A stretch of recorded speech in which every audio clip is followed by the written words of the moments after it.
So in this video I'd like to show you a pretty cool combo that's possible in Slime. The combo involves two cards from the latest Slime set that most people probably dismissed or overlooked. Now this is not necessarily a deck profile or deck tech video, but stick around and I'll still show you what deck I got this working in. So the combo involves two events, one of which is the event named First Friend. This event allows you to on play look at your marker and memory zones, pick a card from either of them and put that card into your hand. It's a cool card that gives you access to zones normally out of reach, however it's not really a card you'd normally want to run in Slime. The cards in Slime that go to memory we always kind of want to keep in memory, either for a condition to fulfill or just for the sake of compression.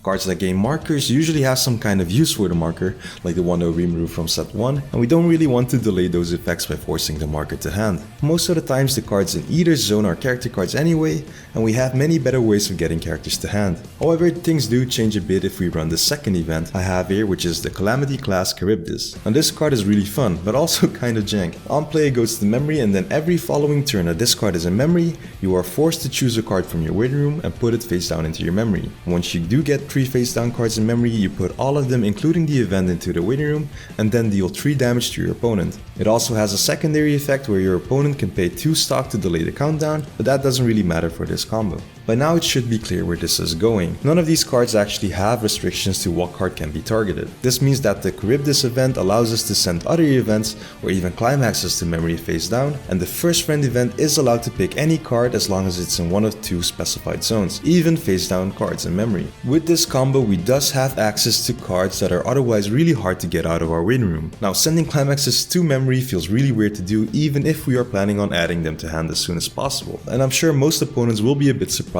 when they see this happen. Now how exactly do we run this? Most of the meta Slime builds don't actually really need this convoluted engine for consistency. 8-choice Slime for example can't even consider running this combo as the level 3 Rimuru would completely whiff on the events, and they already have the level 1 Hakudo that fulfills the same niche. However, there's one build where I managed to work this in with some success, and that is an 8 Standby. Now 8 Standby Slime as it's usually played is a pretty solid deck. In my opinion it's even one of the strongest standby decks at the moment, and the deck honestly doesn't even need this consistency boost from the events. I wouldn't be surprised at all if the success I've had with this package in this deck is just due to the sheer strength of the 8 Standby. However, this was more of an experiment and it sure changes the dynamic of the deck a bit. Knowing for a fact that you can guarantee the next climax more often allows you to overcommit and win more lanes more often with the Geld and the 3 stock Encores, and then easily rebuild that stock and setup board again. The events also help with setting up for late game pieces, where the more conventional builds would opt to run copies of the Sosei that allows them to loop the Milim at the cost of most of your hand. Instead what we do is achieve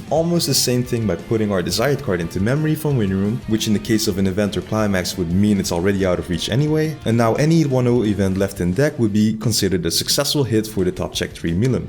Then at some point in the late game comes a moment where we can let the timer run out and allow the event to build 3 face down cards in memory, at which point we either force our opponent to pay stock, to deny the burn, or let the burn for 3 resolve. The extra instance of 3 damage late game can really help close out games and is really scary to take when you're about to face the Milim climax on our event. On the other hand, if we do not want to let the event hit 3 face down cards in memory and your opponent isn't paying up, then there's always the option of sending one of the 1/0 events to memory, where after you can chain the events together to get all the face down cards out of memory. Now here's the exact list I've been using for the last few weeks that runs this engine. The biggest difference between this list and the standard list is the exclusion of the Soei to make space for the events, and the other big change is the inclusion of the Rimuru level 0 that allows you to check top 4 for a level 1 or higher card, meaning he can help us dig for the events as well as setting up the waiting room for standby. Most of the other differences are just slight ratio shifts for these changes. The deck can sometimes be counterintuitive to play, and the choices it forces you to make can also be pretty awkward, but it adds an interesting element to the deck and can be very rewarding when piloted well. It's not a perfect list by any means, and I'm sure there's a better deck out there that can use this engine, but I at least wanted to share the concept and the fun take on 8 Standby.